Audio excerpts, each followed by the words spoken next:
কি রে, কেমন আছিস? আর বলিসনি, ওই লাউচোদা বসের জন্য একটু কি ভালো থাকা যায়? কেন রে বোকাচোদা? ওই ঠাল্লো খানকির ছেলে আমাকে ছুটি দেয়, আমার বোনের বিয়ে, এখন বল কি করে যাই? আসলে খানকির ছেলে লাউরাটার জন্য আর থাকাই যাচ্ছে না। কিরে বোকাচোদারা, কি করছিলি? বস, কিছু না। বস, এই বোকাচোদার নাকি বোনের বিয়ে। হ্যাঁ, তো কি হয়েছে? কিছু না বস, কিছু হয়নি। অনেকদিন হলো কোনো ধান্দাই না।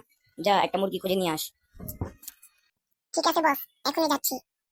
বস, এই বোকাচোদাকে পেয়েছি, ও আপনার নাম ধরে ডাকতে ঠাল্লো ঠাল্লো বলে। আরে লাউড়া চোদা কেলা চোদা, তুই কে ধরে নিয়ে এসেছিস? এ তো আমার বাপ।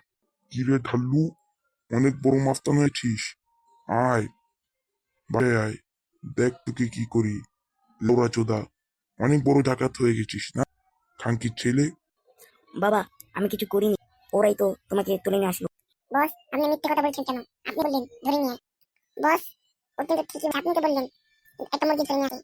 হ্যাঁ রে বোকা চোদা, আমাকে নিয়ে আসবি, তোদেরকে দেখাচ্ছি। অনেক বড় লেওরা চোদা ডাকাত হয়ে গেছিস না, তোকে তো আমি দেখে নিচ্ছি, দাঁড়া তুই।